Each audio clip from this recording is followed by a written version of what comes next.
Hello दोस्तों, आप सभी का बहुत बहुत स्वागत है आपके अपने YouTube channel study non stop पर। दोस्तों, कैसे हैं आप सभी लोग। उम्मीद करता हूं आप सभी लोग अच्छे होंगे और आपकी तैयारी अच्छे से चल रही होगी। तो दोस्तों, आज के वीडियो में हम लोग इंडियन पॉलिटी का तीसरा पार्ट कर रहे हैं और इसमें हम लोग क्वेश्चन नंबर 201 से 300 तक करेंगे। और ये जो क्वेश्चन है, मैंने यूथ कंपटीशन टाइम्स की ये जो बुक है जिसमें 3100 वस्तुनिष्ठ प्रश्न हैं जीके जीएस के, और ये सभी क्वेश्चंस जो है रेलवे के प्रीवियस ईयर एग्जाम्स में पूछे गए हैं। आप देख सकते हैं ये आरआरबी 2020 के पहले जितनी भी ऑनलाइन परीक्षाएं हुई हैं उसके 360 प्रश्न पत्रों का जो है टॉपिक वाइज संकलन है ये बुक। तो इसी में से ये क्वेश्चंस मैंने लिए हैं। तो ये जो सीरीज है आपके लिए बेहद इंपॉर्टेंट है अगर आप रेलवे ग्रुप डी की तैयारी कर रहे हैं या रेलवे एनटीपीसी सीबीटी 2 की तैयारी कर रहे हैं। इसके अलावा भी कोई भी एग्जाम की तैयारी कर रहे हैं, किसी भी वनडे एग्जाम के लिए उतनी ही इंपॉर्टेंट है ये क्लास। तो वीडियो को लास्ट तक देखिएगा। और दोस्तों, अगर आपको वीडियो अच्छा लगे तो एक लाइक ज़रूर कर दीजिएगा और अपने नए दोस्तों से गुजारिश करूंगा कि आप जो है चैनल को सब्सक्राइब करके नोटिफिकेशन बेल को ऑन कर लीजिएगा ताकि जब भी वीडियो अपलोड करूं उसका नोटिफिकेशन आपको सबसे पहले मिल जाए। तो दोस्तों, आइए शुरुआत करते हैं। पहला क्वेश्चन है आपके सामने, भारत के किस प्रधानमंत्री ने लाल किले से राष्ट्रीय झंडा सर्वाधिक बार फहराया है। तो दोस्तों, यहाँ पे ऑप्शन दिया गया है इंदिरा गांधी, जवाहरलाल नेहरू, मनमोहन सिंह, अटल बिहारी वाजपेयी। तो राइट आंसर हो जाएगा ऑप्शन बी, जवाहरलाल नेहरू।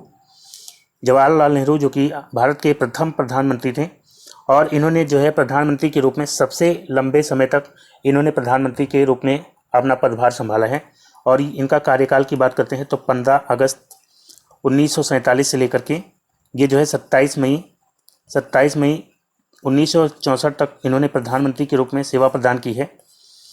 तो इन्होंने अपने कार्यकाल में लाल किले से जो है 17 बार तिरंगा फहराया है। 17 बार जो है इन्होंने तिरंगा फहराया है, जो कि सबसे ज़्यादा बार है। तो यहाँ पे बी ऑप्शन इसका राइट आंसर हो जाएगा। और इनके बाद जो है अगर किसी ने फहराया है तो इनकी बेटी इंदिरा गांधी इन्होंने भी जो है 16 बार राष्ट्रध्वज फहराया है लाल किले से। फिर दोस्तों, अगला क्वेश्चन लेते हैं। अगला क्वेश्चन क्या है, किसने भारत के कार्यवाहक प्रधानमंत्री के रूप में 2 बार कार्य किया है।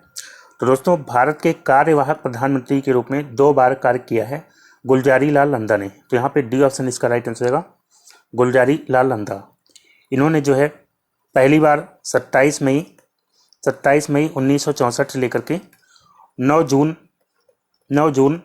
1964 तक जो है पहली बार इन्होंने कार्य किया है।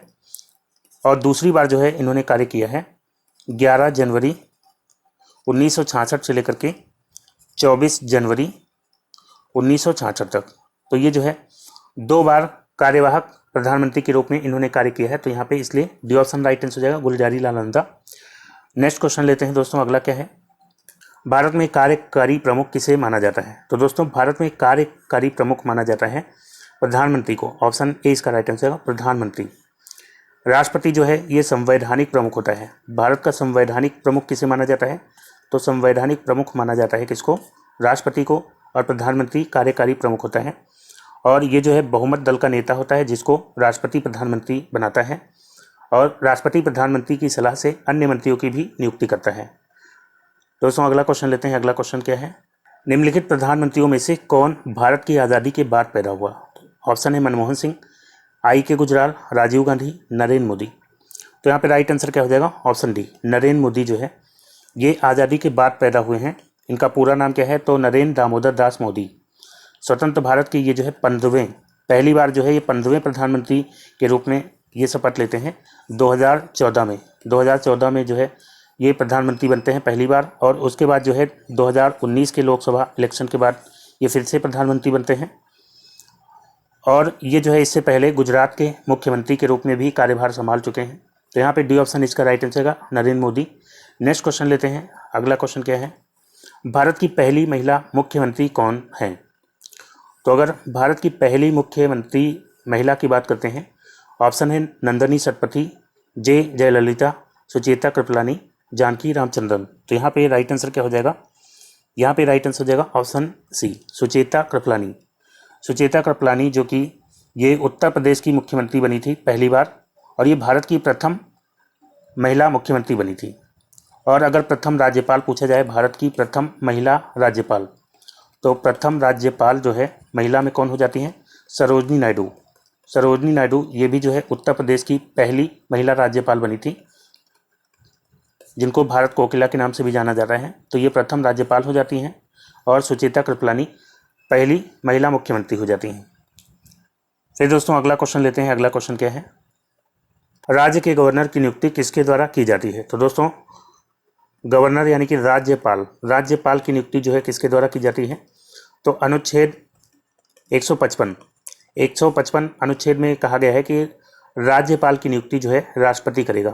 राष्ट्रपति जो है राज्यपाल की नियुक्ति करेगा 5 साल के लिए। और ये जो है राज्यपाल राष्ट्रपति के प्रसाद पर्यंत पद धारण करता है। राष्ट्रपति के प्रसाद पर्यंत जो है पद धारण करता है राज्यपाल। 5 साल इसका कार्यकाल होता है। और इसका जो पद है ये किस अनुच्छेद में दिया गया है? तो आर्टिकल 153 याद रखेंगे। आर्टिकल 153 में दिया गया है कि एक या एक से अधिक राज्यों के लिए एक राज्यपाल हो सकता है। तो यहाँ पे आर्टिकल 153 जो है राज्यपाल के पद से संबंधित हो जाता है। राष्ट्रपति जो शपथ ग्रहण करता है उसका प्रावधान जो है किस अनुच्छेद में है? तो शपथ का प्रावधान है अनुच्छेद 159 में। और इसके अलावा याद रखेंगे राज्यपाल जो है राज्य की कार्यपालिका का प्रमुख होता है। इसके अलावा राज्यपाल जो है राज्य के विश्वविद्यालय जो होते हैं, राज्य के विश्वविद्यालयों का कुलपति होता है। विश्वविद्यालय का क्या होता है? कुलपति होता है। और विश्वविद्यालयों के अन्य कुलपतियों की नियुक्ति भी कौन करता है? राज्यपाल करता है। मुख्यमंत्री की नियुक्ति कौन करता है? तो मुख्यमंत्री की नियुक्ति भी राज्यपाल करता है। और मुख्यमंत्री की सलाह पर राज्य के मंत्रिपरिषद के अन्य मंत्रियों की भी नियुक्ति कौन करता है? राज्यपाल करता है। फिर दोस्तों अगला क्वेश्चन लेते हैं। अगला क्या है, भारतीय राज्य में एक केंद्र शासित प्रदेश के प्रशासनिक प्रमुख को क्या कहते हैं? तो दोस्तों केंद्र शासित प्रदेश के प्रशासनिक प्रमुख को क्या कहते हैं? उपराज्यपाल कहते हैं। ऑप्शन ए इसका राइट आंसर होगा। उपराज्यपाल कहते हैं या लेफ्टिनेंट गवर्नर कहते हैं। और अगर आपसे पूछा जाए कि राज्यों के शासन का प्रावधान जो है ये संविधान के किस भाग में दिया गया है? तो भाग 6 में जो है राज्यों के शासन का प्रावधान है। और अनुच्छेद कितने से कितने तक? तो अनुच्छेद 152 से लेकर के 237 तक। अनुच्छेद 152 से लेकर के 237 तक जो है राज्यों के शासन से संबंधित प्रावधान दिए गए हैं। फिर दोस्तों नेक्स्ट क्वेश्चन लेते हैं। भारत में किसी राज्य के राज्यपाल के रूप में नियुक्त होने के लिए निर्धारित न्यूनतम आयु सीमा कितने वर्ष है? तो राज्यपाल के रूप में नियुक्त होने के लिए निर्धारित न्यूनतम आयु सीमा बताना है। ऑप्शन है 40, 30, 25, 35। तो यहाँ पे दोस्तों राइट आंसर हो जाएगा ऑप्शन डी 35 वर्ष। 35 वर्ष इसका राइट आंसर होगा। राज्यपाल की योग्यता से संबंधित अनुच्छेद कौन सा है? तो अनुच्छेद 157 में राज्यपाल की योग्यता संबंधी प्रावधान दिए गए हैं। क्या योग्यता होनी चाहिए? तो आयु सीमा इसकी जो है कम से कम 35 वर्ष पूरी कर चुका हो। इसके अलावा भारत का नागरिक होना चाहिए, किसी प्रकार के लाभ के पद पर नहीं होना चाहिए, और वो राज्य विधानसभा का सदस्य चुने जाने योग्य होना चाहिए। तो दोस्तों 35 वर्ष इसकी न्यूनतम आयु सीमा होती है। इसके अलावा राष्ट्रपति और उपराष्ट्रपति इनकी भी उम्र सीमा कितनी होती है? 35 वर्ष। इनकी भी न्यूनतम उम्र सीमा 35 वर्ष होती है। फिर दोस्तों अगला क्वेश्चन लेते हैं। अगला क्या है, भारत में लेफ्टिनेंट गवर्नर यानी कि उपराज्यपाल जो कि केंद्र शासित प्रदेशों में होते हैं, तो इनके बारे में कुछ कथन दिए गए हैं। पहला कथन है इसकी नियुक्ति सेना के द्वारा की जाती है। तो उपराज्यपालों की नियुक्ति किसके द्वारा की जाती है? राष्ट्रपति के द्वारा की जाती है। तो ये कथन जो है क्या हो जाएगा? गलत हो जाएगा। फिर है केंद्र शासित प्रदेश के नाम मात्र के प्रमुख के रूप में कार्य करता है। तो ये कथन जो है सही हो जाएगा। जो लेफ्टिनेंट गवर्नर होता है केंद्र शासित प्रदेशों के नाम मात्र के प्रमुख के रूप में कार्य करता है। फिर दिया गया भारत के लोगों द्वारा चुने जाते हैं। तो ये चुने नहीं जाते हैं बल्कि नियुक्त किए जाते हैं राष्ट्रपति द्वारा। तो ये भी कथन गलत है। फिर मुख्यमंत्री की मंत्रियों की परिषद के प्रति जवाबदेह है। तो लेफ्टिनेंट गवर्नर ये मुख्यमंत्रियों की मंत्रियों की परिषद के प्रति जवाबदेह नहीं होता। तो ये भी कथन गलत हो जाएगा। बी ऑप्शन इसका राइट आंसर है। केंद्र शासित प्रदेश के नाम मात्र के प्रमुख के रूप में कार्य करता है। फिर नेक्स्ट क्वेश्चन लेते हैं दोस्तों। अगला क्या है, द्विसदनीय विधानसभा का मतलब क्या है? तो दोस्तों द्विसदनीय विधानसभा किसको कहते हैं? तो किसी राज्य में अगर जो है विधानसभा भी है और विधान परिषद भी है तो उसको कहते हैं द्विसदनीय विधानसभा। तो इसके बारे में कुछ कथन दिए गए हैं। पहला है विधायकों को 4 अलग अलग विधानसभाओं में बांटा जाता है। तो ये गलत कथन है। विधायकों को एक विधानसभा के रूप में वर्गीकृत किया जाता है। ये भी गलत होगा। विधायकों को 2 अलग अलग विधानसभाओं में बांटा जाता है। तो ये कथन जो है बिल्कुल सही है। तो यहाँ पे सी ऑप्शन इसका राइट आंसर होगा। तो द्विसदनीय विधानसभा में एक तो विधानसभा हो जाती है विधानसभा और एक हो जाती है विधान परिषद। तो ये जो है द्विसदनीय विधानसभा हो जाती है विधान परिषद और विधानसभा। विधान परिषद ये जो है उच्च सदन होता है और विधानसभा जो है ये निम्न सदन होता है। विधानसभा के जो सदस्य होते हैं उनको क्या कहते हैं, विधायक कहते हैं या एमएलए कहते हैं। एमएलए कहते हैं मेंबर ऑफ लेजिस्लेटिव असेंबली। और विधान परिषद के जो सदस्य होते हैं उनको क्या कहते हैं, उनको एमएलसी कहते हैं, मेंबर ऑफ लेजिस्लेटिव काउंसिल। तो यहाँ पे सी ऑप्शन राइट आंसर हो जाएगा। विधायकों को दो अलग अलग विधानसभाओं में बांटा जाता है, विधानसभा और विधान परिषद के रूप में। और किन राज्यों में विधान परिषद है यानी कि द्विसदनीय विधानसभा किन राज्यों में, तो 6 ऐसे राज्य हैं जहाँ पे द्विसदनीय विधानसभा है। एक तो हो जाता है आपका यूपी और इसका पड़ोसी बिहार, यूपी और बिहार में। इसके अलावा महाराष्ट्र और कर्नाटक, ये भी दोनों पड़ोसी राज्य हो जाते हैं जहाँ पे विधान परिषद है। इसके अलावा आंध्र प्रदेश और तेलंगाना, ये दोनों पड़ोसी राज्य, यहाँ पे भी क्या हो जाती है, विधान परिषद हो जाती है। अगर किसी राज्य में विधान परिषद का गठन करना हो या हटाना हो तो उसके लिए अनुच्छेद कौन सा होता है, तो याद रखेंगे आर्टिकल 169। आर्टिकल 169, यदि किसी राज्य में विधान परिषद का गठन करना हो या फिर विधान परिषद को हटाना हो तो उसके लिए जो है आर्टिकल 169 हो जाता है। फिर दोस्तों अगला क्वेश्चन लेते हैं। अगला क्या है, राज्य के मुख्यमंत्री के बारे में निम्नलिखित में से कौन सा तथ्य सही नहीं है। तो दोस्तों यहाँ पे आपको कुछ क्वेश्चंस में गैप देखने को मिल सकता है, क्योंकि जो रिपीटेड क्वेश्चंस हैं, ये जो बुक है इसमें जो क्वेश्चंस एग्जाम में जितने बार पूछे गए हैं उतने बार ले लिए गए हैं। तो रिपीटेड क्वेश्चंस जो एक बार से ज़्यादा बार पूछे गए उनको मैंने हटा दिया है, क्योंकि उन्हीं क्वेश्चंस को बार बार करने से कोई फ़ायदा नहीं।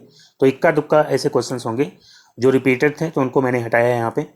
तो यहाँ पे क्या पूछा गया, राज्य के मुख्यमंत्री के बारे में निम्नलिखित में से कौन सा तथ्य सही नहीं है, कौन सा कथन गलत है, ये बताना है। ऑप्शन है, राज्य स्तर पर मुख्यमंत्री का पद केंद्र में राष्ट्रपति पद के समरूप होता है। तो ये कथन जो है बिल्कुल गलत हो जाएगा। मुख्यमंत्री का पद जो है राष्ट्रपति पद के समरूप नहीं होता, तो ये कथन गलत हो जाएगा और गलत ही पूछा गया, तो यही इसका राइट आंसर हो जाएगा। फिर अगला दिया गया है, राज्यपाल केवल उन व्यक्तियों को मंत्री नियुक्त करता है जिनके लिए मुख्यमंत्री सिफारिश करता है। तो बिल्कुल ये कथन क्या है, सही है। राज्यपाल मुख्यमंत्री की नियुक्ति करता है और मुख्यमंत्री की सलाह पर अन्य मंत्रियों की भी नियुक्ति करता है, तो ये कथन सही है। फिर दिया गया है, मुख्यमंत्री राज्य योजना बोर्ड का अध्यक्ष होता है, तो ये भी कथन जो है सही है। तो यहाँ पे गलत कथन था ऑप्शन ए, तो ऑप्शन ए जो है राइट आंसर हो गया। फिर दोस्तों अगला क्वेश्चन लेते हैं, निम्नलिखित में से कौन से मुख्यमंत्री सर्वाधिक लंबे कार्यकाल तक मुख्यमंत्री पद पर बने रहे। ऑप्शन है ज्योति बसु, पवन कुमार चामलिंग, एमजी रामचंद्रन, ई.के. नायनार। तो दोस्तों इसका राइट आंसर हो जाएगा ऑप्शन बी, पवन कुमार चामलिंग। ये जो है लगभग 25 वर्ष तक जो है ये सिक्किम के मुख्यमंत्री पद पर बने रहे थे। तो इन्होंने जो है ज्योति बसु, इससे पहले इन्होंने 23 वर्ष तक लगभग मुख्यमंत्री पद पर बनी रही थी, तो इनका रिकॉर्ड तोड़ा है पवन कुमार चामलिंग ने। 25 वर्ष लगभग ये सिक्किम के मुख्यमंत्री पद पर बने रहे। और इनकी जो पार्टी है उसका क्या नाम है, तो SDF, सिक्किम डेमोक्रेटिक फ्रंट जो है इनकी पार्टी का नाम है। तो यहाँ पे बी ऑप्शन इसका राइट आंसर होगा। फिर दोस्तों अगला क्वेश्चन लेते हैं। अगला क्या है, भारत के किसी राज्य का मुख्यमंत्री बनने हेतु न्यूनतम आयु सीमा क्या है।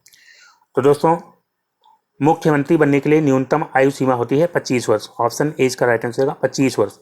ये जो है मुख्यमंत्री बनने के लिए, इसके अलावा विधानसभा का सदस्य बनने के लिए, इसके अलावा लोकसभा का सदस्य बनने के लिए जो न्यूनतम आयु सीमा होती है वो होती है 25 वर्ष।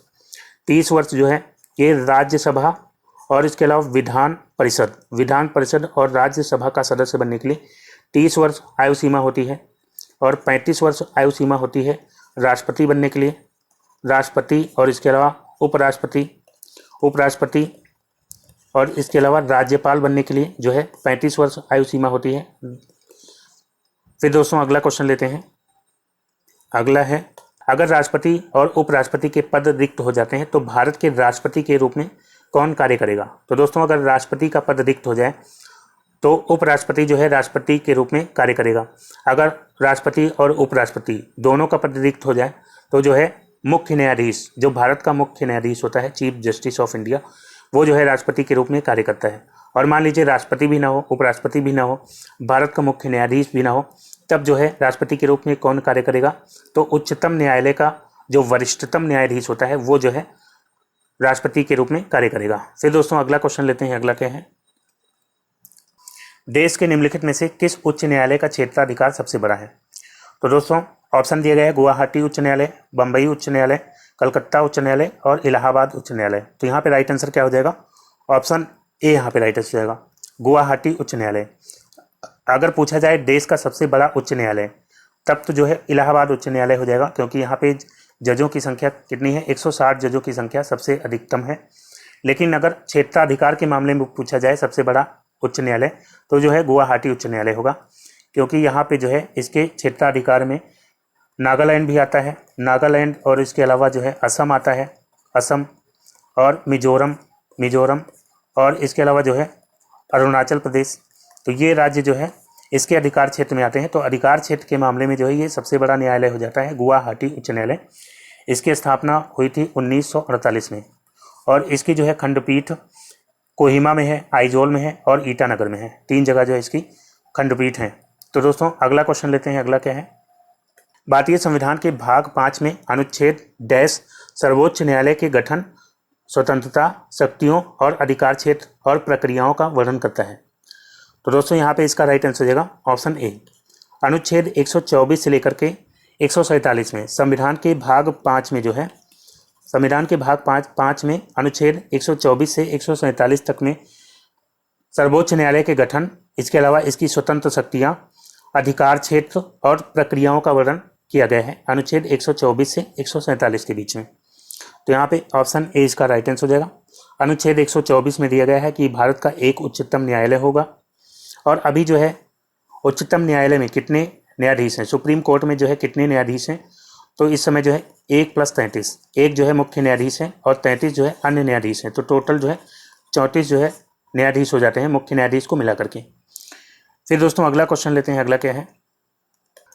भारतीय उच्च न्यायालय ने जनवरी 2017 में एक महत्वपूर्ण फैसला सुनाया, जिसके अनुसार राजनीतिक दल एवं राजनीतिक निम्नलिखित में से क्या नहीं कर सकते। तो दोस्तों सुप्रीम कोर्ट ने जो है 2017 में एक फैसला सुनाया था, जिसके अनुसार जो राजनीतिक दल हैं और राजनीतिक, ये जो है जाति, समुदाय, धर्म या भाषा के आधार पर वोट नहीं मांग सकते। तो यहाँ पे ऑप्शन बी इसका राइट आंसर है, जाति, समुदाय, धर्म या भाषा के आधार पर वोट मांगना। फिर दोस्तों अगला क्वेश्चन लेते हैं। अगला क्या है? सर्वोच्च न्यायालय के न्यायाधीश के रूप में योग्य होने के लिए एक व्यक्ति को उच्च न्यायालय में डैश वर्षों की न्यूनतम अवधि तक कार्य का अनुभव होना चाहिए। तो दोस्तों सर्वोच्च न्यायालय के न्यायाधीश बनने के लिए जो है किसी व्यक्ति को उच्च न्यायालय में कितने वर्षों की न्यूनतम अवधि तक कार्य का अनुभव होना चाहिए, पूछा गया है। तो दोस्तों भारतीय संविधान के अनुच्छेद 124 के क्लॉज 3 के अनुसार जो है सर्वोच्च न्यायालय का न्यायाधीश बनने के लिए किसी भी व्यक्ति को कम से कम 5 वर्ष तक जो है हाई कोर्ट में, किसी भी राज्य के हाई कोर्ट में जो है 5 वर्ष तक का न्यायाधीश के रूप में, न्यायाधीश यानी कि जज के रूप में जो है उसका कार्य का अनुभव होना चाहिए, या फिर जो है या 10 वर्ष तक जो है अधिवक्ता के रूप में यानी वकील के रूप में जो है उसका अनुभव होना चाहिए। तो जो है वो सर्वोच्च न्यायालय का न्यायाधीश बन सकता है। तो यहाँ पे राइट आंसर क्या हो जाएगा? यहाँ पे ऑप्शन ए यहाँ पे राइट आंसर होगा 5 वर्ष, क्योंकि अगर वो हाई कोर्ट में 5 वर्ष तक न्यायाधीश के रूप में अनुभव है उसका, तब भी जो है वो न्यायाधीश बन सकता है सर्वोच्च न्यायालय का। तो यहाँ पे ए ऑप्शन इसका राइट आंसर होगा।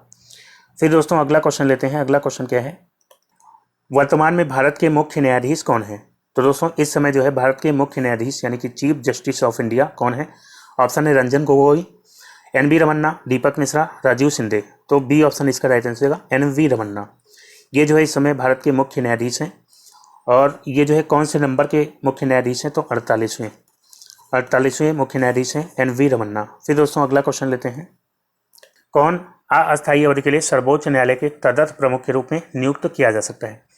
तो दोस्तों तदर्थ प्रमुख या तदर्थ न्यायाधीश, जिसको एडहोक जज के नाम से भी जानते हैं, तो तदर्थ न्यायाधीश के रूप में किसको नियुक्त किया जा सकता है? तो आर्टिकल 127 के अनुसार, अनुच्छेद 127 के अनुसार जो भारत का मुख्य न्यायाधीश है वो राष्ट्रपति की सहमति से उच्चतम न्यायालय में उच्च न्यायालय के न्यायाधीश को तदर्थ न्यायाधीश के रूप में नियुक्त कर सकता है। तो यहाँ पे बी ऑप्शन इसका राइट आंसर है। लेकिन जो है उच्च न्यायालय के न्यायाधीश में योग्यता होनी चाहिए सर्वोच्च न्यायालय का न्यायाधीश बनने की, तो उसी को नियुक्त किया जा सकता है तदर्थ न्यायाधीश के रूप में। और ये अस्थायी अवधि के लिए नियुक्त किया जाता है, यानी कि जब इसका कार्य समाप्त हो जाएगा तो फिर से जो है उसी उच्च न्यायालय में फिर से वो न्यायाधीश के रूप में कार्य करेगा। और तदर्थ न्यायाधीश की नियुक्ति क्यों की जाती है? तो मान लीजिए सर्वोच्च न्यायालय में कोई केस जो है काफ़ी समय से लंबित है और उसको सॉल्व करना जो है ज़रूरी है। और सर्वोच्च न्यायालय में जजेस की कमी है तो जो है तदर्थ न्यायाधीश जो है नियुक्त किया जाता है उच्च न्यायालय से। फिर दोस्तों अगला क्वेश्चन लेते हैं। अगला क्या है, भारत का उच्चतम न्यायालय किस दिन अस्तित्व में आया था? तो दोस्तों भारत के उच्चतम न्यायालय की बात करते हैं तो इससे संबंधित अनुच्छेद 124 से लेकर के 147 तक जो है भारत के सर्वोच्च न्यायालय के गठन आदि से संबंधित प्रावधान दिए गए हैं। और भारत का उच्चतम न्यायालय ये 28 जनवरी 1950 को अस्तित्व में आया था। तो बी ऑप्शन इसका राइट आंसर हो जाएगा। फिर नेक्स्ट क्वेश्चन है, सुप्रीम कोर्ट के न्यायाधीशों की सेवानिवृत्ति की उम्र क्या है? तो दोस्तों सुप्रीम कोर्ट के जो न्यायाधीश होते हैं इनकी सेवानिवृत्ति की उम्र होती है मैक्सिमम 65 साल। मिनिमम जो है कोई उम्र निर्धारित नहीं होती है। अगर कोई सुप्रीम कोर्ट का न्यायाधीश बनने की योग्यता रखता है तो वो किसी भी उम्र का हो, वो जो है सुप्रीम कोर्ट का न्यायाधीश बन सकता है, लेकिन मैक्सिमम एज होती है 65 साल। और अभी वर्तमान में जो है सुप्रीम कोर्ट में कितने न्यायाधीश हैं? तो एक मुख्य न्यायाधीश है और 33 अन्य न्यायाधीश हैं। तो इस तरह से टोटल 34 न्यायाधीश हैं सुप्रीम कोर्ट में। फिर दोस्तों अगला क्वेश्चन लेते हैं। अगला क्या है, भारत के वह मुख्य न्यायाधीश जिन्हें राष्ट्रपति और उपराष्ट्रपति के रूप में सेवा करने का गौरव प्राप्त हुआ है? ऑप्शन दिए गए एच जे कानिया, हीरालाल जे कानिया, ये जो है भारत के प्रथम मुख्य न्यायाधीश थे। पहले जो है चीफ जस्टिस ऑफ इंडिया थे हीरालाल जे कानिया, एच जे कानिया। और एम हिदायतुल्ला की बात करते हैं तो इन्हें जो है राष्ट्रपति और उपराष्ट्रपति दोनों के रूप में सेवा करने का गौरव प्राप्त हुआ है। तो ये जो है भारत के मुख्य न्यायाधीश रह चुके हैं। और ये जो है कार्यवाहक राष्ट्रपति के रूप में 1969 में जो है कार्यवाहक राष्ट्रपति के रूप में ये सेवा दे चुके हैं। और इसके अलावा 1979 से लेकर के 1984 के बीच में ये जो है उपराष्ट्रपति के रूप में भी सेवा प्रदान कर चुके हैं। तो यहाँ पे बी ऑप्शन इसका राइट आंसर होगा, एम हिदायतुल्ला।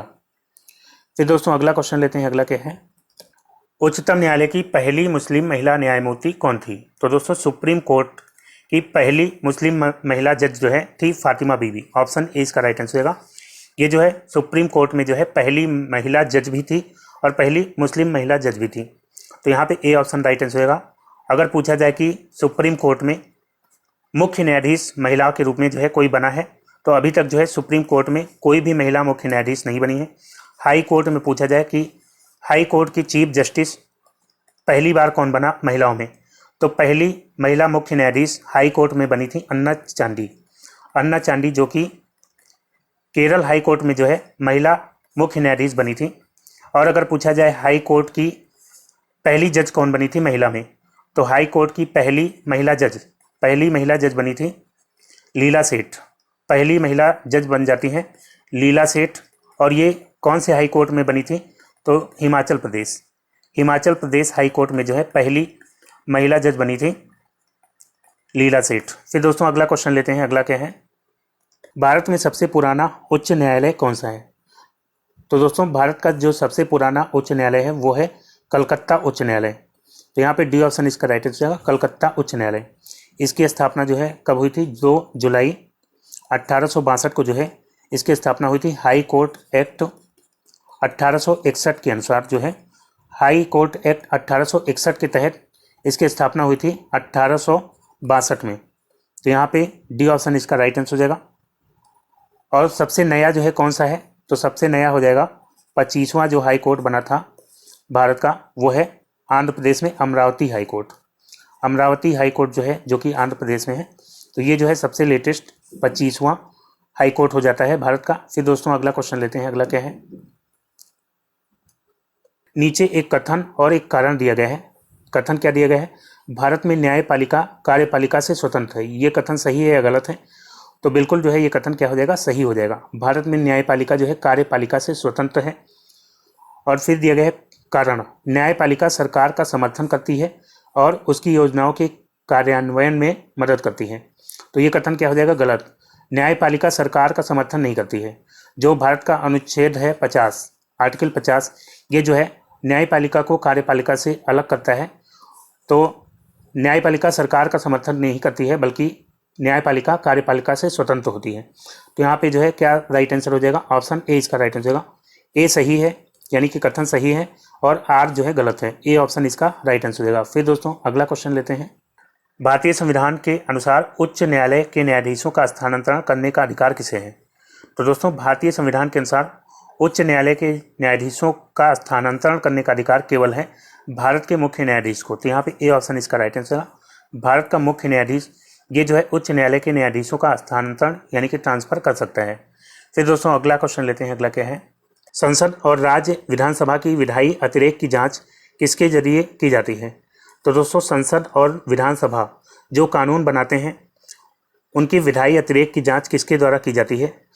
ऑप्शन है आर्थिक समीक्षा, उच्चतम न्यायालय, न्यायिक समीक्षा, विधान परिषद। तो यहाँ पे सी ऑप्शन राइट आंसर होगा, न्यायिक समीक्षा। तो दोस्तों संसद और राज्य विधानसभा जो भी कानून बनाते हैं उनके विधायी अतिरेक की जांच जो है न्यायिक समीक्षा के द्वारा की जाती है, जिसको न्यायिक पुनरावलोकन भी कहते हैं। तो यहाँ पे सी ऑप्शन इसका राइट आंसर होगा। और न्यायिक पुनरावलोकन की व्यवस्था जो है कहाँ के संविधान से ली गई है, तो यूएसए के संविधान से, अमेरिका के संविधान से जो है न्यायिक समीक्षा की व्यवस्था ली गई है भारतीय संविधान में। और अगर जो है जो संसद और विधानसभा ने कोई कानून बनाया है और वो संविधान के प्रतिकूल है तो उसको जो है अवैध भी किया जा सकता है न्यायिक समीक्षा के द्वारा। फिर दोस्तों अगला क्वेश्चन लेते हैं। अगला क्वेश्चन क्या है, भारत के वर्तमान मुख्य निर्वाचन आयुक्त कौन है। तो दोस्तों भारत के वर्तमान में मुख्य निर्वाचन आयुक्त यानी कि चीफ इलेक्शन कमिश्नर कौन है, तो डी ऑप्शन इसका राइट आंसर होगा, सुशील चंद्रा। ये जो है भारत के 24वें नंबर के जो है मुख्य निर्वाचन आयुक्त हो जाते हैं। और निर्वाचन आयोग की बात करते हैं तो निर्वाचन आयोग इसका अनुच्छेद कौन सा है, तो अनुच्छेद 324 में निर्वाचन आयोग से संबंधित प्रावधान दिए गए हैं। और निर्वाचन आयुक्त जो होता है उसका कार्यकाल कितना होता है, तो 6 वर्ष या 65 वर्ष जो है, जो भी पहले पूरा हो जाए तो वो जो है मुख्य निर्वाचन आयुक्त का कार्यकाल होता है। और अगर पूछा जाए कि भारत के पहले निर्वाचन आयुक्त कौन थे, तो भारत के पहले निर्वाचन आयुक्त थे सुकुमार सेन जो है भारत के पहले निर्वाचन आयुक्त थे। फिर दोस्तों नेक्स्ट क्वेश्चन लेते हैं, भारत के मुख्य निर्वाचन आयुक्त की नियुक्ति कौन करता है। तो दोस्तों भारत के मुख्य निर्वाचन आयुक्त की नियुक्ति की जाती है राष्ट्रपति के द्वारा। तो यहाँ पे डी ऑप्शन इसका राइट आंसर है, राष्ट्रपति। नेक्स्ट क्वेश्चन है, राष्ट्रीय मतदाता दिवस कब मनाया जाता है।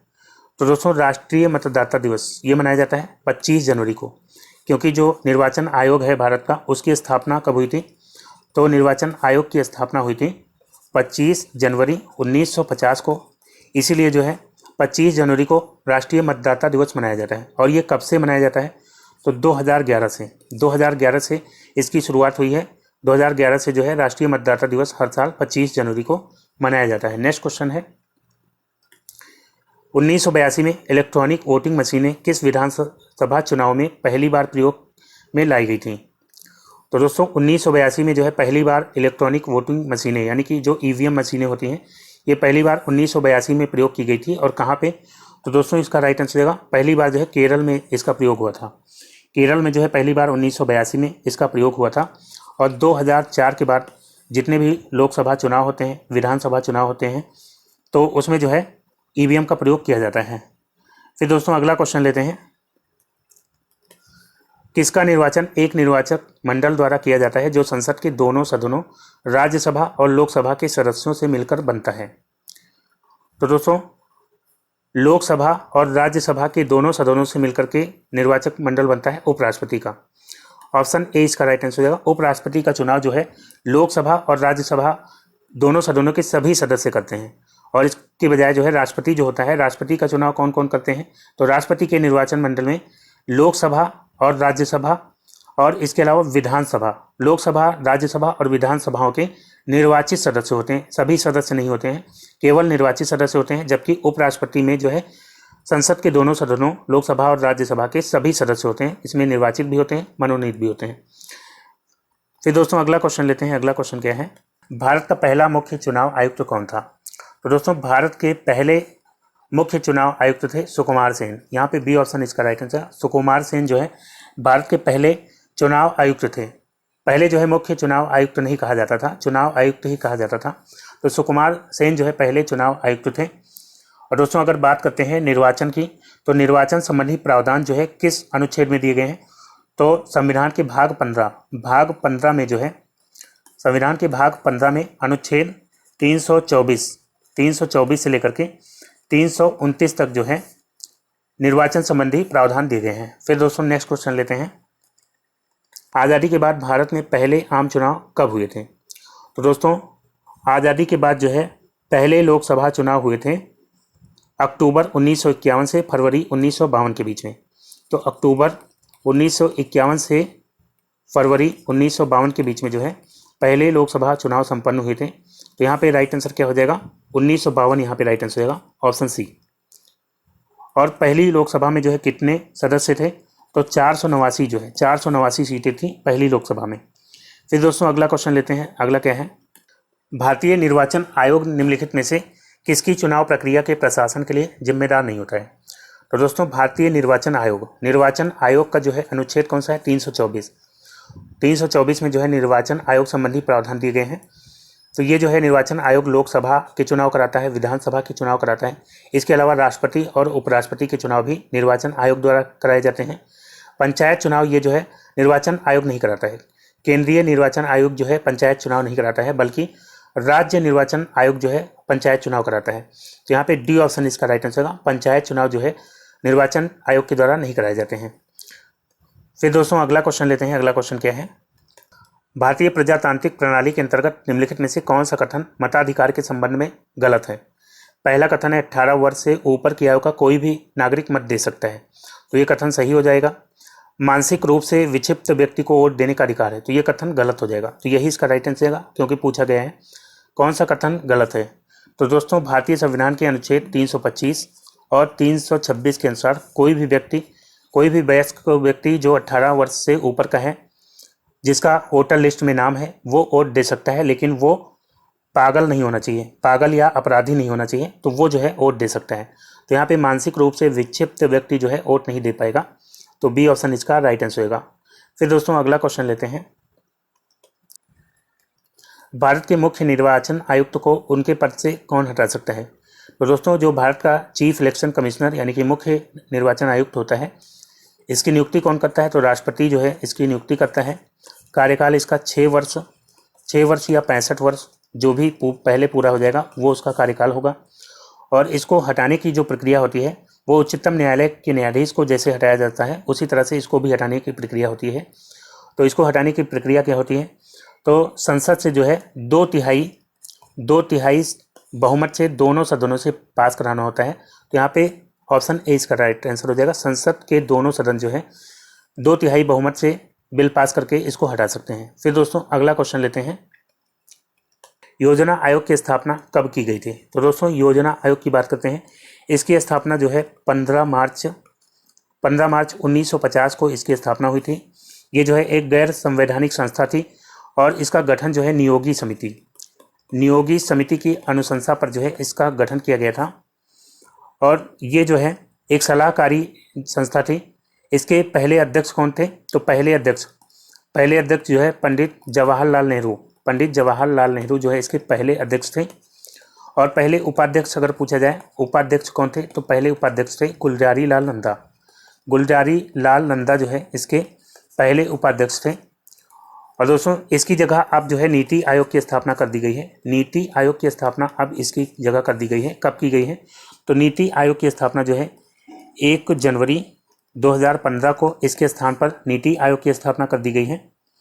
तो यहाँ पे राइट आंसर क्या हो जाएगा, 15 मार्च 1950 को योजना आयोग की स्थापना की गई थी। तो सी ऑप्शन इसका राइट आंसर होगा।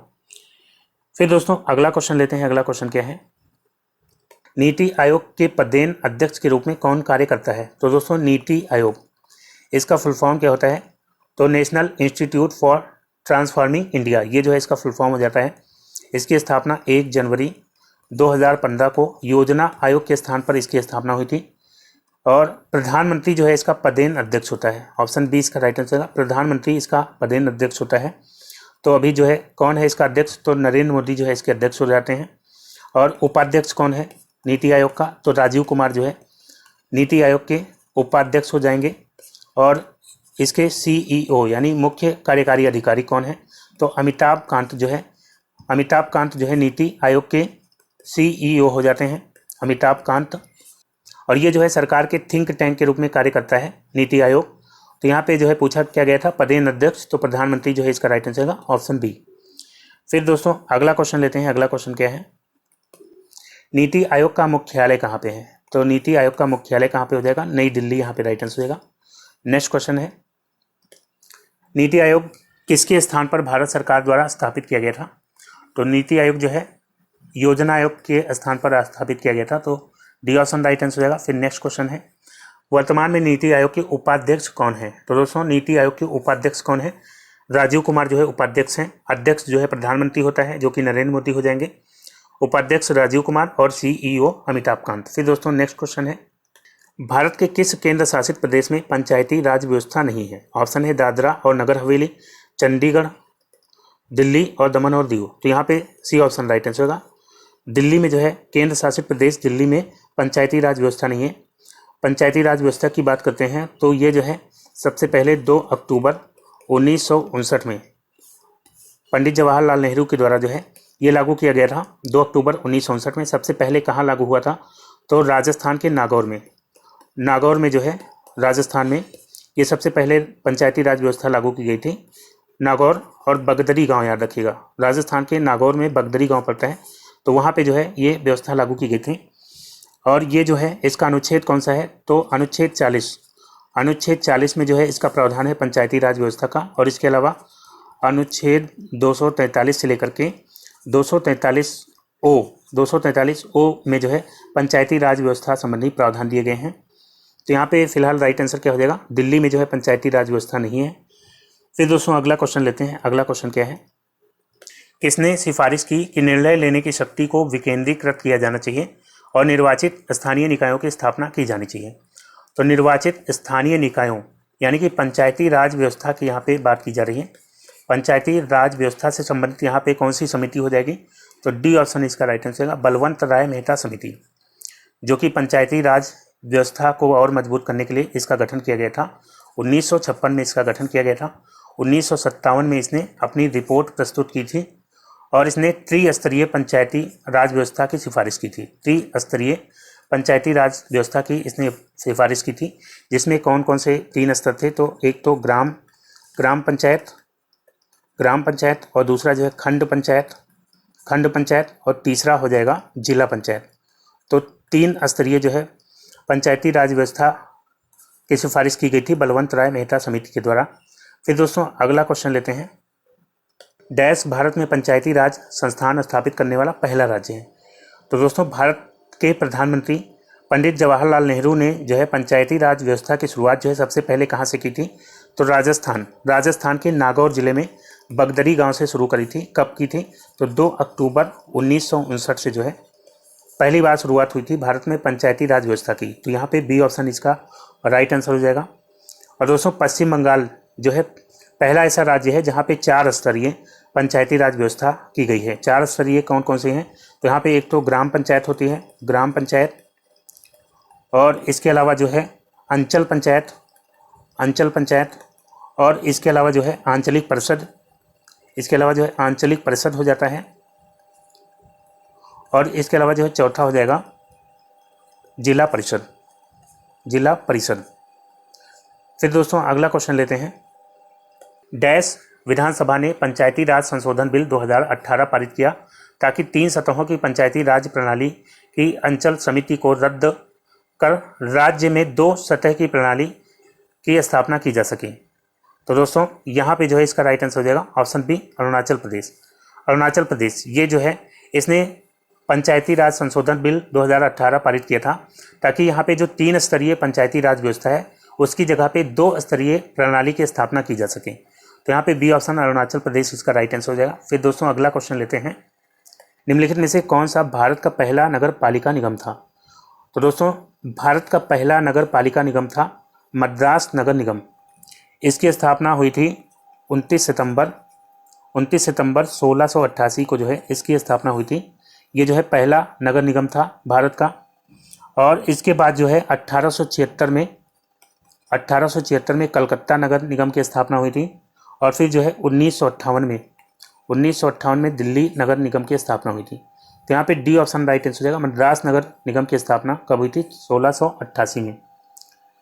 फिर दोस्तों अगला क्वेश्चन लेते हैं। अगला क्वेश्चन क्या है, लोकतंत्र और विकास के लिए पंचायती राज्य संस्थाओं की पुनर्स्थापना के लिए राजीव गांधी द्वारा 1986 में गठित समिति का क्या नाम था? तो दोस्तों लोकतंत्र और विकास के लिए पंचायती राज संस्थाओं की पुनर्स्थापना के लिए राजीव गांधी ने 1986 में LM सिंघवी समिति बनाई थी। तो यहाँ पे बी ऑप्शन इसका राइट आंसर होगा, LM सिंघवी समिति। और सिंघवी समिति की सिफारिशों के आधार पर ही पंचायती राज को संवैधानिक दर्जा दिया गया था। और इसके अलावा अशोक मेहता समिति की बात करते हैं तो ये भी पंचायती राज व्यवस्था से संबंधित थी और इसका गठन जो है 1977 में किया गया था। GVK राव समिति की बात करते हैं तो इसका गठन जो है 1985 में किया गया था। और बलवंत राय मेहता समिति, इसका गठन 1956 में किया गया था। फिर दोस्तों अगला क्वेश्चन है, अगर पंचायत स्थगित है तो चुनाव होगा। तो दोस्तों अगर पंचायत स्थगित है तो चुनाव जो है 6 महीने के अंदर कराना जरूरी होगा। तो यहाँ पे ए ऑप्शन इसका राइट आंसर होगा, स्थगित समय से 6 माह के अंदर चुनाव कराना होगा। ग्राम पंचायतों की बात करते हैं तो अनुच्छेद 40 में जो है ग्राम पंचायतें स्थापित करने के निर्देश दिए गए हैं।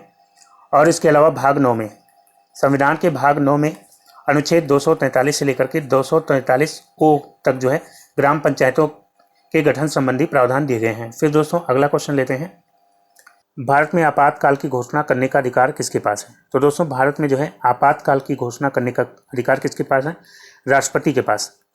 राष्ट्रपति जो है संविधान के भाग 18 में जो है अनुच्छेद 352 से लेकर के 360 तक आपातकाल से संबंधित प्रावधान दिए गए हैं।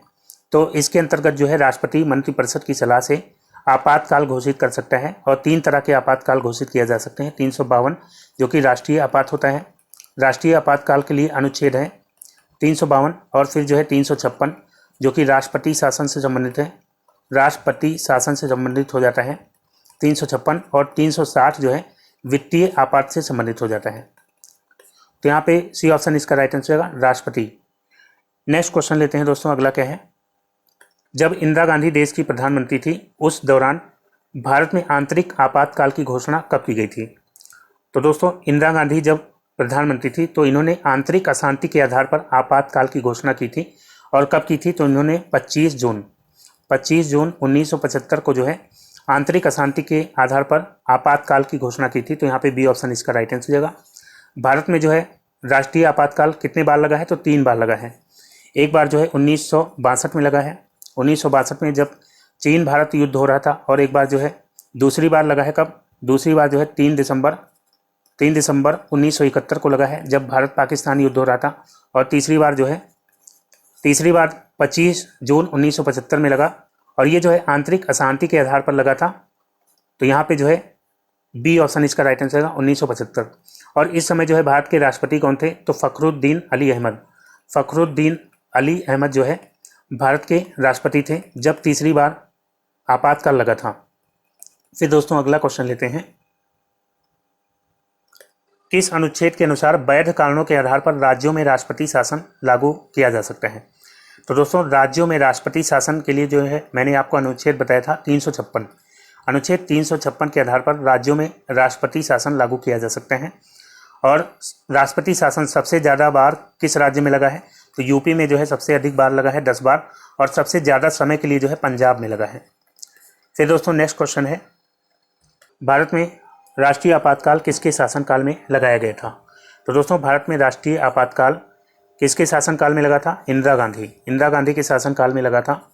25 जून 1975 से लेकर के 21 मार्च 1977 तक जो है आंतरिक अशांति के आधार पर राष्ट्रीय आपातकाल लगाया गया था। और इस समय जो है भारत के राष्ट्रपति कौन थे, तो फ़खरुद्दीन अली अहमद जो है भारत के राष्ट्रपति थे। नेक्स्ट क्वेश्चन है,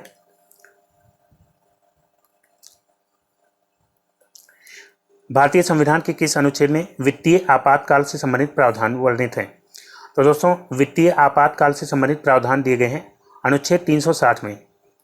यहाँ पे सी ऑप्शन राइट आंसर है। और अभी तक भारत में कितने बार वित्तीय आपातकाल लगा है, तो एक बार भी नहीं लगा है।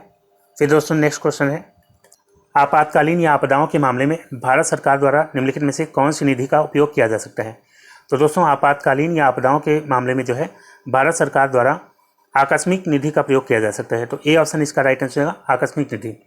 आकस्मिक निधि का उल्लेख जो है भारत के संविधान में अनुच्छेद 267 में दिया गया है। और ये निधि जो है किसके अधिकार में होती है, राष्ट्रपति के अधिकार में। राष्ट्रपति के अधिकार में ये निधि होती है। कोई भी आपात स्थिति आती है तो राष्ट्रपति जो है इसको अग्रिम रूप से इसको दे सकता है खर्च के लिए। और इसको जो है बाद में लेकिन संसद के द्वारा प्राधिकृत किया जाता है। फिर दोस्तों अगला क्वेश्चन लेते हैं। अगला क्वेश्चन क्या है, भारतीय संविधान के निम्नलिखित में से किस संशोधन द्वारा दिल्ली को राष्ट्रीय राजधानी क्षेत्र एनसीटी का दर्जा दिया गया था? तो दोस्तों दिल्ली को राष्ट्रीय राजधानी क्षेत्र का दर्जा दिया गया था 69वें संविधान अधिनियम द्वारा। तो बी ऑप्शन इसका राइट आंसर हो जाएगा। 69वें संविधान संशोधन अधिनियम द्वारा जो है 1991 में दिल्ली को जो है राष्ट्रीय राजधानी क्षेत्र के रूप में दर्जा दिया गया था। फिर दोस्तों नेक्स्ट क्वेश्चन लेते हैं, किस वर्ष भारतीय संविधान में प्रथम संशोधन किया गया था? तो दोस्तों भारतीय संविधान में पहला संशोधन किया गया था 1951 में। 26 जनवरी 1950 में जो है संविधान पूरी तरह से लागू हुआ था और पहला संशोधन 1951 में हुआ था, जिसके द्वारा भारतीय संविधान में 9वीं अनुसूची को जोड़ा गया था। 9वीं अनुसूची जो है किससे संबंधित है? तो भूमि सुधार से संबंधित है 9वीं अनुसूची। तो ये जो संशोधन हुआ था 1951 में पहला संशोधन हुआ था। फिर नेक्स्ट क्वेश्चन लेते हैं दोस्तों, अगला है, भारतीय संविधान के अनुसार संविधान संशोधन विधेयक संसद के किस सदन में पारित होता है? ऑप्शन है उच्च सदन, दोनों सदन में एक साथ, दोनों सदन में अलग अलग, निचला सदन। तो दोस्तों भारतीय संविधान के अनुसार संविधान संशोधन विधेयक जो है, संविधान संशोधन विधेयक ये दोनों सदनों में पास कराना होता है अलग अलग। तो यहाँ पे सी ऑप्शन इसका राइट आंसर होगा। दोनों सदनों में अलग अलग पास कराना होता है, 2/3 बहुमत से संविधान संशोधन विधेयक को पास कराया जाता है। और संविधान संशोधन का अनुच्छेद कौन सा है? तो संविधान संशोधन से संबंधित प्रावधान अनुच्छेद 368 में दिए गए हैं। फिर दोस्तों अगला क्वेश्चन है, 1976 में 42वें संशोधन द्वारा भारतीय संविधान की प्रस्तावना में कौन से 2 शब्द जोड़े गए थे? यहाँ पे 2 शब्द पूछा गया है, बल्कि 1976 में जो 42वां संविधान संशोधन हुआ था उसके द्वारा भारतीय संविधान में प्रस्तावना में 3 शब्द जोड़े गए थे। एक तो समाजवादी था, एक पंथ निरपेक्ष और एक था अखंडता। ये 3 शब्द जोड़े गए थे। तो यहाँ पे राइट आंसर क्या हो जाएगा? ऑप्शन डी यहाँ पे राइट आंसर होगा। और जो 42वां संविधान संशोधन है 1976, इसको जो है लघु संविधान के नाम से जानते हैं। भारत के लघु संविधान के नाम से भी इसको जानते हैं, तो ये भी आप याद रखेंगे। फिर नेक्स्ट क्वेश्चन है, भारत में पंचायती राज की स्थापना के लिए निम्नलिखित में से कौन सा संवैधानिक संशोधन अधिनियम प्रदान किया गया है? तो दोस्तों पंचायती राज के लिए जो है बात करते हैं तो 73वां संविधान संशोधन हुआ है, जो कि हुआ है 1992 में। 1992 में 73वां संविधान संशोधन हुआ है, जिसके द्वारा 11वीं अनुसूची हमारे संविधान में जोड़ी गई है। कौन सी 11वीं अनुसूची जोड़ी गई है? जो कि पंचायती राज व्यवस्था से संबंधित है। पंचायती राज व्यवस्था से ये संबंधित हो जाती है। तो यहाँ पे राइट आंसर क्या हो जाएगा? पंचायती राज व्यवस्था के लिए जो है 73वां संविधान संशोधन जोड़ा गया है। डी ऑप्शन इसका राइट आंसर होगा। और इसमें अनुच्छेद जो है, अनुच्छेद 243 से लेकर के 243 ओ तक पंचायती राज से संबंधित प्रावधान दिए गए हैं। इसके अलावा अगर बात करते हैं 74वें संविधान संशोधन की, तो 74वां जो संविधान संशोधन हुआ है इसके द्वारा 12वीं अनुसूची जोड़ी गई है।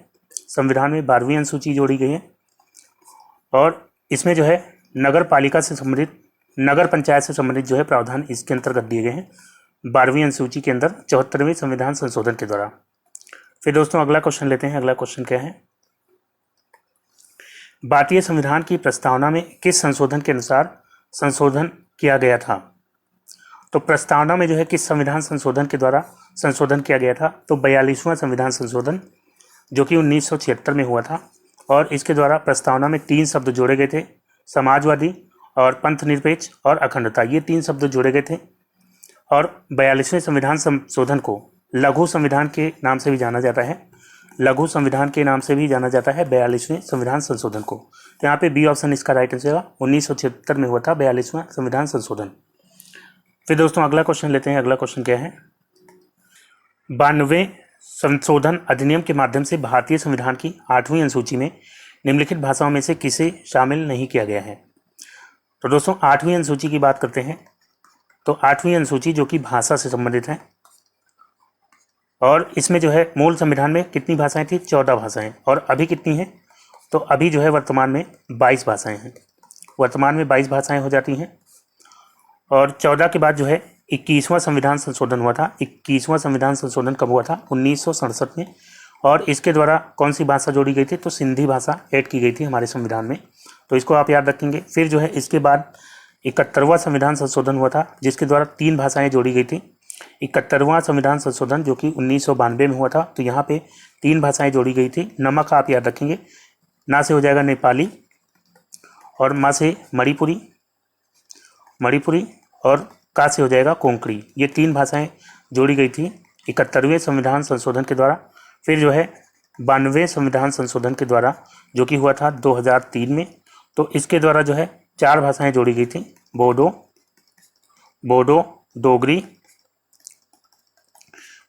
डोगरी और मैथिली और संथाली। ये 4 भाषाएं जो है 92वें संविधान संशोधन के द्वारा जोड़ी गई थी हमारे संविधान में। तो यहाँ पे पूछा गया 92वें संशोधन अधिनियम के द्वारा कौन सी भाषा नहीं जोड़ी गई थी, तो मैथिली, बोडो और संथाली ये तो जोड़ी गई थी, कन्नड़ नहीं जोड़ी गई थी।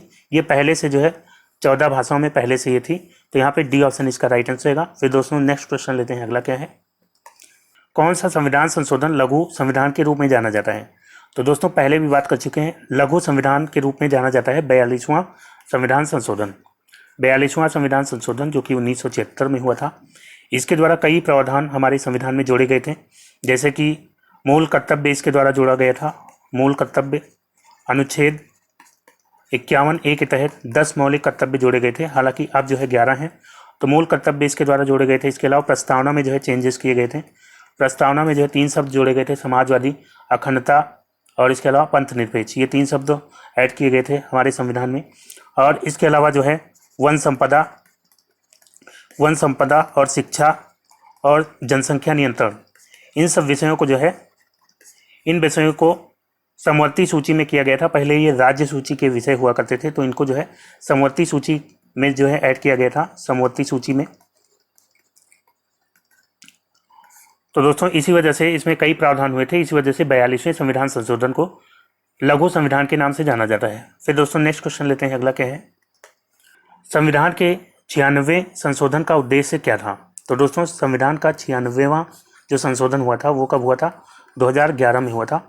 और इसमें जो है संविधान की जो 8वीं अनुसूची है भाषा से संबंधित, उसमें ओडिया भाषा थी, तो उसको जो है क्या किया गया, उड़िया भाषा किया गया था। तो यहाँ पे ए ऑप्शन इसका राइट आंसर है। उड़िया के स्थान पर उड़िया शब्द का प्रयोग किया गया था, तो यहाँ पे ए ऑप्शन राइट आंसर हो जाएगा। फिर नेक्स्ट क्वेश्चन लेते हैं दोस्तों, संविधान का कौन सा संशोधन सरकार में निजी उच्च शिक्षा संस्थानों के रूप में अन्य पिछड़े वर्गों के लिए 27% आरक्षण प्रदान करता है। तो दोस्तों निजी उच्च शिक्षा संस्थानों में ओबीसी वर्ग यानी कि अन्य पिछड़े वर्गों के लिए 27% आरक्षण का प्रावधान कौन सा संशोधन करता है, तो यहाँ पे राइट आंसर हो जाएगा ऑप्शन सी, 93वां संविधान संशोधन। ये कब हुआ था, तो ये 2006 में हुआ था। और ये संविधान संशोधन जो प्राइवेट इंस्टीट्यूट हैं उनमें जो है ओबीसी को 27% आरक्षण प्रदान करता है, तो सी ऑप्शन राइट आंसर जाएगा। फिर नेक्स्ट क्वेश्चन है दोस्तों अगला, संविधान का 99वां संशोधन किसके बारे में है। तो दोस्तों जो 99वां संशोधन है ये कब हुआ था, ये हुआ था 2014 में। और इसके द्वारा क्या प्रावधान किए गए थे, तो दोस्तों 1993 से जो पहले उच्च न्यायालय या सर्वोच्च न्यायालय के जो न्यायाधीश होते थे उनकी नियुक्ति के लिए या उनके स्थानांतरण के लिए कॉलेजियम प्रणाली चलती थी, तो उसको खत्म करके जो है राष्ट्रीय न्यायिक नियुक्ति आयोग की स्थापना की गई थी 99वें संशोधन के द्वारा। तो यहाँ पे बी ऑप्शन इसका राइट आंसर रहेगा, राष्ट्रीय न्यायिक नियुक्ति आयोग की स्थापना हुई थी सर्वोच्च न्यायालय और उच्च न्यायालय में न्यायाधीशों की नियुक्ति के लिए। फिर दोस्तों अगला क्वेश्चन लेते हैं, अगला क्वेश्चन क्या है, भारतीय संविधान की कौन सी अनुसूची अनुसूचित भाषाओं के बारे में है। तो अनुसूचित भाषाओं के बारे में कौन सी अनुसूची है, तो 8वीं अनुसूची, ऑप्शन ए यहाँ पे राइट आंसर देगा। 8वीं अनुसूची जिसमें वर्तमान में कितनी भाषाएं हैं, 22 भाषाएं हैं, और पहले मूल संविधान में कितनी थी, तो मूल में जो है 14 भाषाएं थी। फिर दोस्तों नेक्स्ट क्वेश्चन लेते हैं, अगला क्या है, भारत के संविधान द्वारा कितनी भाषाओं को मान्यता प्राप्त है। तो यहाँ पे 22 भाषाएं इसका राइट आंसर होगा, ऑप्शन डी। नेक्स्ट क्वेश्चन लेते हैं, निम्नलिखित में से क्या 8वीं अनुसूची में उल्लेखित भाषाओं में से एक नहीं है। ऑप्शन है बोडो, डोगरी, नेपाली। तो 8वीं अनुसूची में 22 भाषाएं हैं वर्तमान में, तो उसमें से बोडो भी हो जाती है, डोगरी भी हो जाती है, नेपाली भी हो जाती है, लेकिन गढ़वाली उसमें से नहीं है। तो यहाँ पे डी ऑप्शन राइट आंसर रहेगा। फिर दोस्तों अगला क्वेश्चन लेते हैं, अगला क्या है, केरल की राज्य भाषा क्या है। तो दोस्तों केरल की राज्य भाषा की बात करते हैं तो केरल की राज्य भाषा हो जाती है मलयालम। बी ऑप्शन इसका राइट आंसर होगा, मलयालम जो है केरल की राज्य भाषा है। फिर नेक्स्ट क्वेश्चन लेते हैं दोस्तों, निम्नलिखित भारतीय भाषाओं में से एक द्रविड़ मूल भाषा में नहीं है। तो दोस्तों अगर बात करते हैं द्रविड़ मूल भाषा की, तो द्रविड़ मूल भाषा में जो है 4 भाषाएं हैं। एक तो तमिल हो जाती है, नंबर 2 पे हो जाती है कन्नड़, और इसके अलावा तेलुगु, और इसके अलावा मलयालम। मलयालम। तो ये जो है द्रविड़ मूल की भाषाओं में हो जाती हैं 4 भाषाएं। तो यहाँ पे मलयालम, तेलुगु और कन्नड़ हो जाएगी, मराठी नहीं होगी। तो यहाँ पे डी ऑप्शन इसका राइट आंसर रहेगा। मराठी भाषा ये आर्य भाषा परिवार का सदस्य है। किस भाषा का? आर्य भाषा परिवार का जो है ये सदस्य है मराठी। और इसका विकास जो है संस्कृत के अपभ्रंश से हुआ है। और इसकी जो लिपि है वो हिंदी की तरह इसकी भी लिपि जो है देवनागरी हो जाती है। देवनागरी लिपि जो है मराठी भाषा की भी हो जाती है, हिंदी की भी, और नेपाली भाषा की भी लिपि क्या होती है? देवनागरी। फिर दोस्तों अगला क्वेश्चन लेते हैं। अगला क्वेश्चन क्या है? गोवा की कार्यालयी भाषा क्या है? तो दोस्तों गोवा की कार्यालयी भाषा क्या है? गोवा की कार्यालयी भाषा है कोंकणी। यहाँ पे सी ऑप्शन इसका राइट आंसर है। कोंकणी जो है ये गोवा की कार्यालयी भाषा है। कोंकणी के अलावा मराठी और अंग्रेजी भी गोवा की सहायक कार्यालयी भाषाएं हैं, लेकिन जो है मेन कोंकणी है गोवा की कार्यालयी भाषा। फिर दोस्तों अगला क्वेश्चन है नागालैंड की राजकीय भाषा क्या है? तो दोस्तों नागालैंड की बात करते हैं। इसकी राजकीय भाषा है इंग्लिश। यहाँ पे ए ऑप्शन इसका राइट आंसर है अंग्रेजी। अंग्रेजी जो है नागालैंड की राजकीय भाषा है।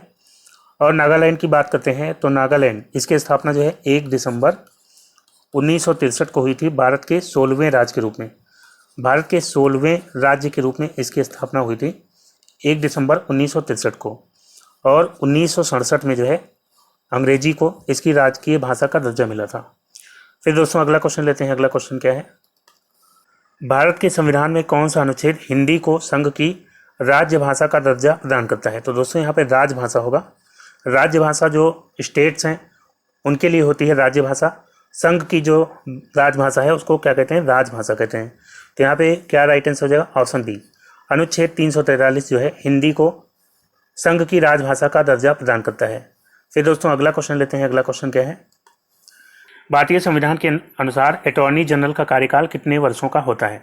तो दोस्तों अटॉर्नी जनरल यानी कि महान्यायवादी। तो महान्यायवादी ये जो है भारत सरकार का प्रथम विधि अधिकारी होता है। और इसका अनुच्छेद याद रखेंगे आर्टिकल 76। अनुच्छेद 76 में जो है इसकी योग्यता और वेतन, कार्य, इन सब का उल्लेख जो है अनुच्छेद 76 में दिया गया है। और इसकी नियुक्ति कौन करता है? तो इसकी नियुक्ति जो है राष्ट्रपति करता है। राष्ट्रपति जो है मंत्रिमंडल की सलाह से इसकी नियुक्ति करता है। और ये जो है राष्ट्रपति के प्रसाद पर्यंत पद धारण करता है, यानी कि जो इसका कार्यकाल है वो अनिश्चित होता है। जब तक राष्ट्रपति चाहे तब तक ये अपने पद पर रह सकता है। तो बी ऑप्शन इसका राइट आंसर होगा। इसका कार्यकाल क्या होता है? अनिश्चित होता है। और अभी अगर पूछा जाए वर्तमान में कौन है भारत के अटॉर्नी जनरल, तो के वेणुगोपाल। के वेणुगोपाल जो है इस समय भारत के महान्यायवादी यानी कि अटॉर्नी जनरल हैं। और ये कौन से नंबर के हैं? तो ये 15वें नंबर के हैं। फिर दोस्तों अगला क्वेश्चन लेते हैं। अगला क्या है? भारत के अटॉर्नी जनरल की नियुक्ति कौन करता है? तो अटॉर्नी जनरल की नियुक्ति कौन करता है? राष्ट्रपति करता है मंत्रिमंडल की सलाह से। तो यहाँ पे डी ऑप्शन इसका राइट आंसर हो जाएगा। राष्ट्रपति के प्रसाद पर्यंत अटॉर्नी जनरल जो है पद धारण करता है। फिर दोस्तों अगला क्वेश्चन लेते हैं। अगला क्वेश्चन क्या है? किस विधि अधिकारी के पास संसद के दोनों सदनों में बोलने का अधिकार है? ऑप्शन है महाधिवक्ता। तो महाधिवक्ता जो है ये राज्य में होता है। और इसका भी अनुच्छेद याद रखेंगे 165। आर्टिकल 165 जो महाधिवक्ता होता है ये उसके लिए होता है आर्टिकल 165। और इसके अलावा जो है यहाँ पे संसद के दोनों सदनों में बोलने का अधिकार होता है महान्यायवादी को। ऑप्शन डी इसका राइट आंसर होगा। महान्यायवादी जिसका अनुच्छेद क्या होता है? आर्टिकल 76। तो ये संसद का जो है सदस्य नहीं होता, लेकिन ये संसद में दोनों सदनों में बोलने का अधिकार होता है। इसके पास वोट देने का अधिकार नहीं होता है। और ये जो संसद में दोनों सदनों में बोलने का अधिकार है इसका ये किस अनुच्छेद के तहत है? तो याद रखेंगे आर्टिकल 88। तो दोस्तों आज का वीडियो यहीं पे समाप्त करता हूँ। उम्मीद करता हूँ वीडियो आपको अच्छा लगा होगा। अगर दोस्तों वीडियो आपको अच्छा लगा होगा तो एक लाइक ज़रूर कर दीजिएगा। और जो नए दोस्त हैं उनसे गुजारिश करूँगा कि चैनल को सब्सक्राइब करके नोटिफिकेशन बेल को ऑन कर लीजिए, ताकि नेक्स्ट वीडियो अपलोड होती है उसका वीडियो आपको तुरंत मिल जाए। तो मिलते हैं अगले वीडियो में, तब तक के लिए good bye and take care.